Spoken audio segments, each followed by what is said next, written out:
JB here. Hope everyone's got a setting. Thursday, June 26th, 3:37 p.m. on this fine afternoon. Talk really quick about the market. Some names I'm looking at go from there. S&P future, well, not S&P futures. The S&P is up 0.75%, all-time highs. Uh, well, the SPY hit 612.12. We're at 611.45. Pretty remarkable week, right? If you were wondering how the market was going to perform this week on Saturday evening, you would say, oh, wow, certainly in question. And then, sure enough, S&P going into tomorrow will be up nearly 3% on a week. Just remarkable stuff. And I keep saying the last couple, especially the last week or two, in regards to all these headwinds, it's the market continues to climb the proverbial wall of worry, right? And now my worry is that is there another headwind out there that maybe the market can climb? Otherwise, I fear at some point that'll be the reason market sell off for no reason, right? That's kind of like the worst kind of sell off. So I still think 620 first on a SPY. I've been saying this for the last couple sessions. New highs typically beget new highs. So once that blue sky broke and 609.50, you can make the case. And I post this chart in the chat room. These are my lines, right? So to me, it does, trading options isn't about just finding a name or fundamentals, financials, volatility, implied moves, straddles, all that fun stuff. There's like all the different stuff, the technicals, the fundamentals. It's like all those things combined, market sentiment, the macro environment, the micro environment, like all that stuff comes together, right? So the charts are just one of those pieces, at least for me, right? Some people, I don't know how they do it. That's just not my forte. Uh, they trade strictly on charts, and they say, "Oh, the news doesn't matter. Only thing that matters is charts." I guess so, right? But if you take a look at my chart here, this is just pulling it back. And if I pull that chart back all the way to 2012 or something, there's annotations on there from back then. And the only reason I keep stockcharts.com is not the only reason. I know how to. I'm very it's easy for me to do the things I need to do with it. But the other part of it is there's annotations for over a decade on there for all these different stocks. And you would, some folks would say, maybe, you only need to have 6 months worth of data to really worry about. But for me, especially when you're looking at index, when especially in S&P that accounts for 500 stocks, to me, those trend lines are more important than individual names, because that's just such it's like a huge pool of voices, right? The mayor race in New York City is coming up, and there's going to be a lot of votes, right? And that's a lot of voices. But if you have the mayor race in some small little town, there's not a lot of voices. So when there's not a lot of voices, it leaves the opportunity for someone, things to get, the game to get rigged a little bit, right? So when I look at an index, it's a lot harder for markets to, I wouldn't say manipulation, but they just trade a little better. We're typically on support and resistance. That works pretty well. The moving averages, Bollinger Bands, they tend to work better on those indexes than they do individual names. I'm not saying the charts and my trend lines don't work on the individual names either, but that's all just part of all the different things I look at. So when I look at the S&P, and that's why you see my trend lines, I'm just posting up there. Those trend lines aren't something I just put in, but typically I need those to be hit a couple times on the way up, and then if they become resistance that breaks through, those are support, and then I just keep going and keep going.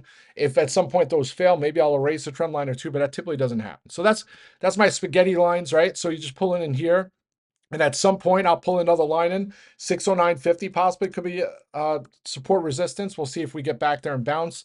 If not, it could be blue skies. So yesterday was technically a red day on the S&P, although my SPY chart shows green. We have PC data tomorrow. I don't know if 620 is in the cards, but it's almost like the market's saying, what else could there be, right? We just had U.S. attack Iran, something that's been worried about for a long time, right? We have tariffs. It's like any news on tariffs used to move the markets, 1% or 0.5%, or it would dip, or there'd be any comments. Now it's like it's impervious. And I'm not. You take a look at the highs, and to me, to be like somewhat of a double top with a reversal, we'd have to struggle up here. And right now, it doesn't look like we're struggling. So we'll see what tomorrow brings. PC data tomorrow. Hopefully, it's in line. Nothing crazy, right? I wouldn't want to say surprises, but even that, I don't know if a surprise PC data, especially at the end of the month, and then we only have 2.5 more days left in the quarter. I don't think that's going to do much for markets. All right, so that's kind of overall markets. at some point then, once we get maybe 620, then I'm not saying I'm going to get puts load the boat, but I'll be more apt to be able to add hedges or even look for some overbought names to maybe get some puts on, which I haven't done since Liberation Day. All right. That's overall markets. Now individual names, and Dell finally doing that huge move that I've been waiting for. It was up over 5% more than that just a little while ago. The pincher, right? And typically when you have a pinch, you have an outsized move. The unfortunate thing has been the waiting game for it to really start to take action, to take motion, right? So when it was it was 118 when I locked some of my 130s in, and they were like a buck 36. So I almost got them out for a double. And then the stock goes all the way up to 122, 121 the last 2 days, and my premiums are less. So it was kind of frustrating. It's like almost like the market saying, sell those calls so we can ramp it on you. That's typically what happens, right? You get shaken out. Dell sold off at the end of the day yesterday, closed flat. And you could have got shaken out. Me, I'm like, in hindsight, maybe I should add some calls, but then it showed strength at the open all the way up to hit one. Well, it shows a fat finger at 127.15. Uh, just a monster move. So I was able to lock some more of my July 30th out for over 100%, and then for nearly 300%. And then I added some 140s, and then boom, those were gaining premium. And then within about a half hour, I could lock some of those in for 100% as well. So I'll just continue to hold the July strikes. I was actually looking for further later dated ones, but I'm like, there's still plenty of time. Uh, it's I mean, July expiration will be 3 weeks. So we got, well, not 3 weeks from tomorrow, but the following one, there'll be three more expirations. So still like this one. I still think it's going to test 139. I think it happens before option expiration. So if that's the case, I think both positions will continue to pay out. But what a monster move. And the other thing with these pinchers, right? When you see a pincher in a tight setup in the tight Bollinger Bands, right? So that's actually, keep calling up a pincher. It's not a pincher. But the Bollinger Bands are pinching together close. But typically when you see that happen, there's usually a large move, right? So you have 3, 5, 7, 10% move in a very short period of time. And I've been waiting for that breakout. Finally, we got it. Hopefully there's continuation tomorrow. So that's Dell. Then just other names. SERV, you had that news this morning, and it wasn't even like reacting too well. It was 1080. Then about noontime, it was 1090. Then it finally broke over 11. And then it's just been some nice moves to the upside, little dips that were bought, and then new highs, dips that were bought, and new highs. And then it just broke over 1150 a little while ago. I'll just continue to hold the July 13s for now. I was looking for later dated strikes. The thing with SERV, it's had these moves when it had the weekly strikes. I guess that was the last or the week before. It went all the way up to that 30. Actually, it was like 2 weeks ago, June, maybe it was like June 12th. And then it sold off for no reason. And similar to yesterday, right? It sold off nearly 8% for no reason, no catalyst, no news I could see. I used the analogy this morning. I posted on FinTwit in the chat room too. It's like, I remember Amazon back in the day, and I can go on stories for things that are not really relevant to the market right now, but I mean, Amazon was still in the early stage. I remember there's some folks in the chat room really didn't even, when I buy calls on Amazon, like, what, the thing's garbage, right? It's just an online company. There used to be bearish articles on Amazon back in the day. They would say Amazon's giving free delivery. They're subsidizing their business for free delivery. They're going to go bankrupt. I forget that huge article. That was like 2012 maybe. I'd have to go back. Like all these articles, you like, oh my gosh, Amazon's horrible. But I remember one time I went out to Seattle, might be like 2013, and I was bullish Amazon, but then you go out there and you see, like, I saw Amazon trucks. I'm like, what is this? Then you go to some of these stores like CVS or some of the, and there's like Amazon lockers. I'm like, whoa. Uh, and then, as the months go by, you start seeing them like expand places. You're like, wow, this is gonna be big.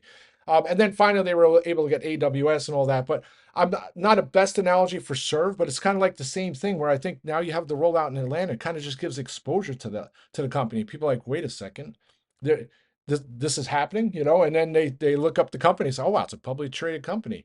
Well, and then so you have to think, right? So that, they're gonna have 2,000 robots out, and then they're forecasting 40, 60 million in revenues next year. So it's not like a crazy revenue monster story, right? It's not an Amazon behemoth story, but I think it's a great growth story. They have no debt, 200 million in cash. They're able to scale out so far using that cash, partnership with Uber, a deal. So a lot of good things. And that's why I continue to look at SERV. I'm like, I'm not saying it's going to go to $100 or $50, but I do think there's an opportunity for at least to go over its $17 handle, and if not higher in the coming months. So I'll continue to look for that one for upside. So that's my little rant there.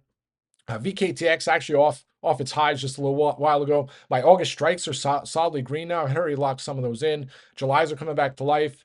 Altimmune, right? So there's a lot of these names over the last couple of weeks and months in the GLP-1 space that have their drugs and studies, and they report data, and stocks get destroyed. They either pull out and say, okay, we're stopping this drugs trial, right? Which is what happened with Pfizer, AMZN, I think.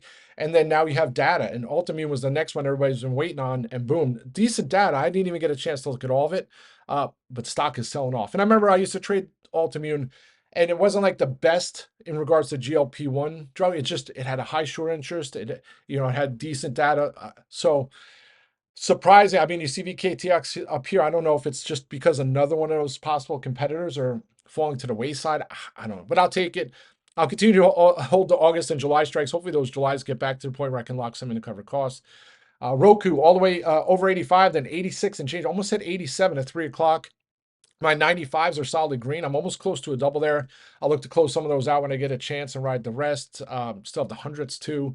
I, I mean, it's just going to be only a matter of time where there's a kick, right? And it hasn't had back in December had tons of upgrades. It seems like it's like I wouldn't call it a quiet period, but the last analyst op, and there was a couple last week, but nothing crazy. I just think it's a matter of time. Oh yeah, Trupanion. I mean, so Lemonade, I still have my 55s. I'll continue to look for opportunities to get Lemonade, to add some more Lemonade strikes. I mean, not much to add here on Trupanion. I haven't traded that one in a long time. I haven't even looked at the chart. I know it's up here 57.